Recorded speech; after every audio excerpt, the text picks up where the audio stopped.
Okay, I love this topic to start. Pro Football Focus every year names their 25 top players in the league under 25. Correct. And the Browns have always had a player on the list, at least for as long as I can remember, but not this year, Mike.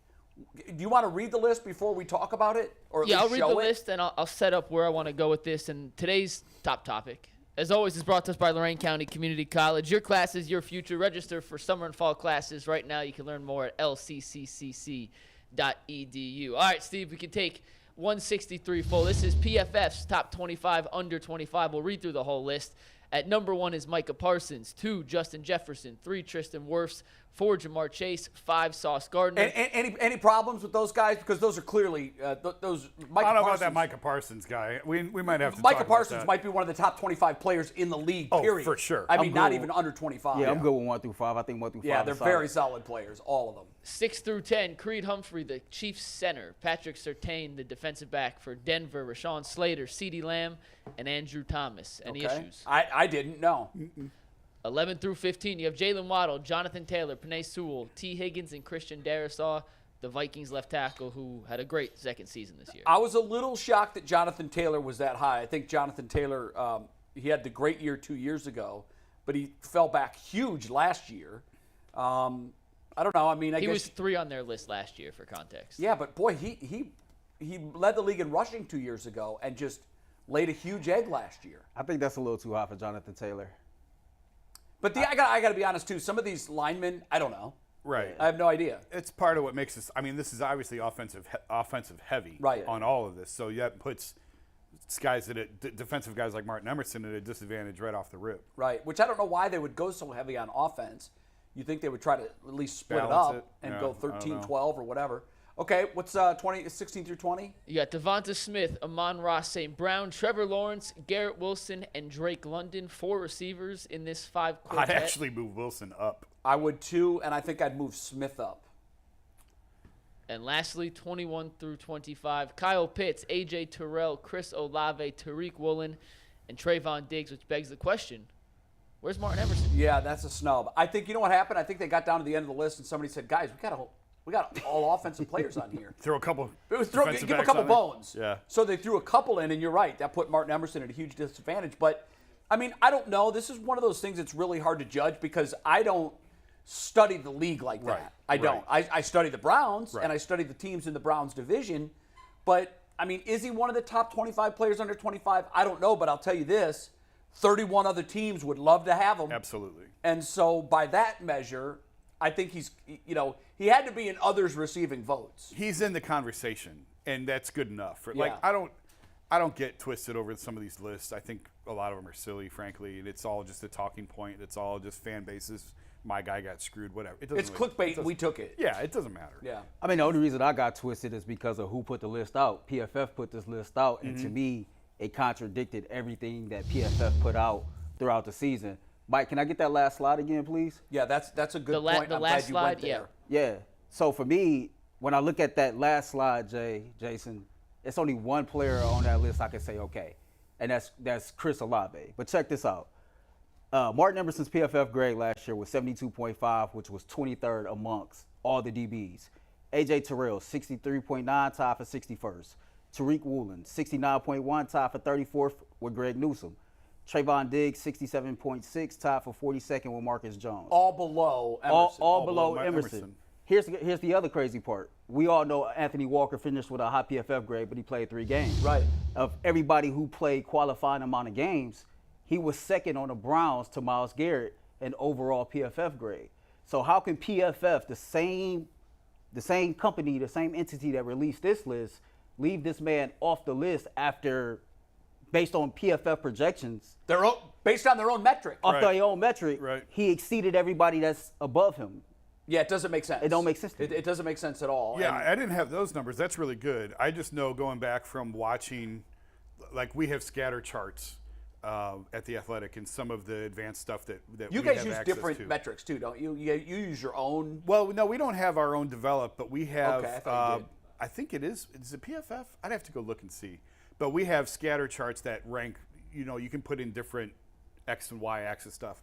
And Emerson graded really, really well on all of them. Right. And Newsome had a better year. I remember saying that on a show. I think I sent you guys a couple nuggets that, like, Newsome had a much better year than what we thought he did if you want to go by the data. But Emerson, those numbers are compelling, yeah. And again, to me, he's in the conversation. That's good enough. That tells you you've got a young piece and I think a lot of people, regardless of this list and regardless of the numbers, a lot of people probably look at him just as a mid-round pick.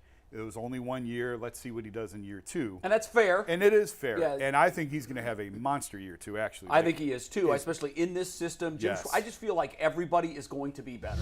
I think Jim Schwartz has that sort of magic wand where his system is going to be so ingrained in their heads.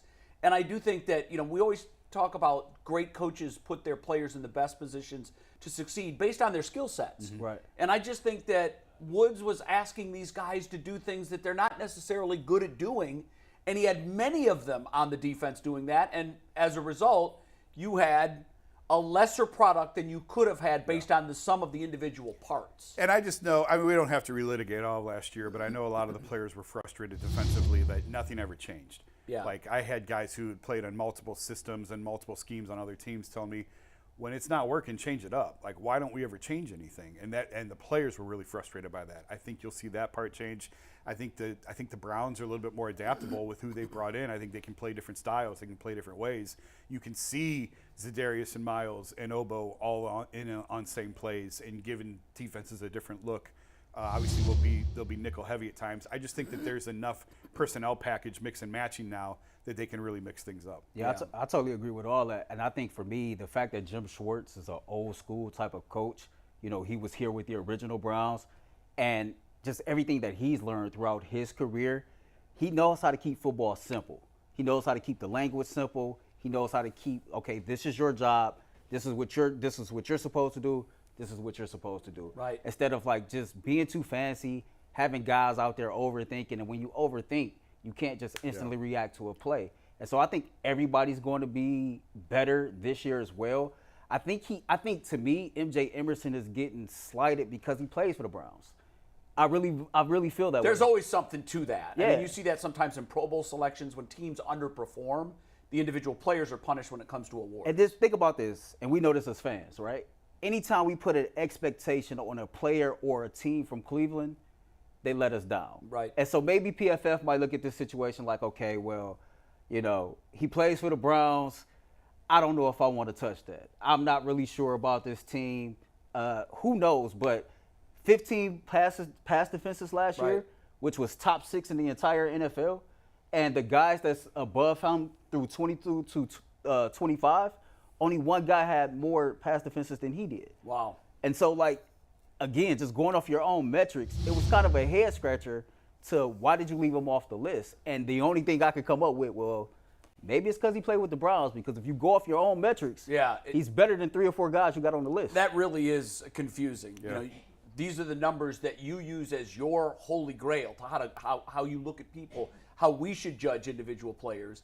And then when it comes time for them to compare those players against one another, they're putting a player who, by their own numbers, ranks higher than them, and they're leaving him off the list. You know what would be interesting is to go through that whole list and look and see what their PFF grade was and see if they just slotted them. You know what I mean?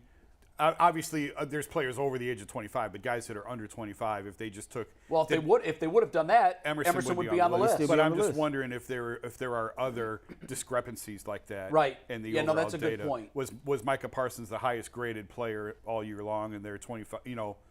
In their 25 under 25. Right. Got it. Yeah. And so he's number 1. Yeah. I don't know. It's just interesting. Yeah, it's a good find by you though, because if you're going to put those numbers out individually for seasons, you would think that they would look at those numbers when it comes to grading those players against one another. Yeah. Particularly those that play the same position, and they clearly in this case didn't do that. Yeah. Go ahead, Mike. You have something? I have an Emerson stat, and this is my favorite one. Me and Earl did a ton of digging into the numbers this morning to find out if he was snubbed and how you can make the case. So he was targeted 91 times last year, right? Right. The opposing quarterback rating against him in those 91 targets was 77.6. Now, with no context, you don't know what that means. Here's what it means. Well, we know what that means in context to a good quarterback rating. So let me give They you turn him into the Baker. relative terms. That's what that means. Yeah, they did. 32 quarterbacks last year Right. had a 77.6 QB rating or higher, Right. which means when QBs targeted Martin Emerson, they were essentially Kenny Pickett. So he turned every quarterback they played last year, when being targeted, into essentially the statistical version of Kenny Pickett, and I'll take my chances with Martin Emerson against Kenny Pickett 100 out of 100. No, that is a great stat, and it's one of the reasons I'm so excited about this Browns defense. We know the pieces they have in the back end of this defense. We know what Denzel Ward is. The only way I can explain Denzel Ward having a huge regression last year is it was system-based. It just we talk about putting players in positions where their strengths are used to the team's benefit. Right. He was the guy that I just thought looked most underutilized or misutilized. So I just believe that the pieces there in the back part of the defense are certainly there. And if you throw Ward in there and Emerson has the kind of season that we know he can, we know what Newsome was too. It's just like everybody took a step back last year. And I don't know how else to explain it other than Joe Woods. Yeah, well, this will be obviously everyone's chance to, after a shakeup, and this is a big prove-it year. We spent a lot of the show yesterday talking about it. It's a big, for guys like Grant Delpit, it's a big prove-it year. For guys like Greg Newsome, it's a big prove-it year. You know, you had a good rookie year, you took a step back your second year, now it's time to reemerge. But again, I saw a lot of numbers after the season that Newsome wasn't nearly as bad as what we thought he was. Right. But regardless, there was certainly, it felt like there was plays out there to be made that weren't being made. Without using numbers and just using our eyes, there were just too many times where Newsome wasn't where he was supposed to be and didn't make plays that we thought he should have made. Just so many busts in the secondary. So many busts. That's what I always go to. And they got it cleaned up for a while, it felt like, and then it felt like it happened again. And the busts weren't just busts. They were like junior high busts where everybody's looking around going, were we running the same play? 3 guys playing one coverage and 2 guys playing another. That should never happen. Mostly communication based. We talking. There it is, the communication. How many times do we come on this show on a Monday after a Sunday game talking about all the DBs pointing at each other, saying this is your fault, this is your fault. Right. And again, the language and the assignments was just too complicated. And I felt like the fact that Joe Woods just kept overcomplicating the defense unnecessarily, it created communication barriers. And clearly they had a hard time getting over him. They did. We talk about Denzel. Denzel, to me, is better than man. This is when this dude... I think so, too, but you can't play a man the whole game, can you? Or depends on who he's matched up against. Yeah, I would say that. I wouldn't want to leave him in man against Garrett Wilson for 4 quarters. Absolutely not, no. But, I mean, that's an ask. Yeah. To do that, to put him on a one-on-one island with a top-ranked receiver, and he's usually going to be on the team's best receiver. That's a big ask, and you can wear him out quickly doing it that way. That is very true. But put him in a zone that that the guys can understand and that he can play and still maximize his talents. The one thing I guess to me, Mike, that jumped out was I'm wondering if the Browns now have crossed that threshold of being the young team that's on the rise. Like even though they never really got there. We've heard so much about, well, they've got a lot of young talent. When Myles Garrett was under 25, well, Myles Garrett is one of the game's best young players. I guess at 25, or 26, you're no longer considered young. At that point, you're 3 or 4 years into the league, depending on when you came out. And my question here off of this talking point is there window of opportunity right now? Like we're in it, it's underway, and we know these things don't stay open long. Because they no longer can be looked at as a team with a lot of emerging young talent. Based on this list, they don't have any of the game's best young players, perhaps besides Emerson.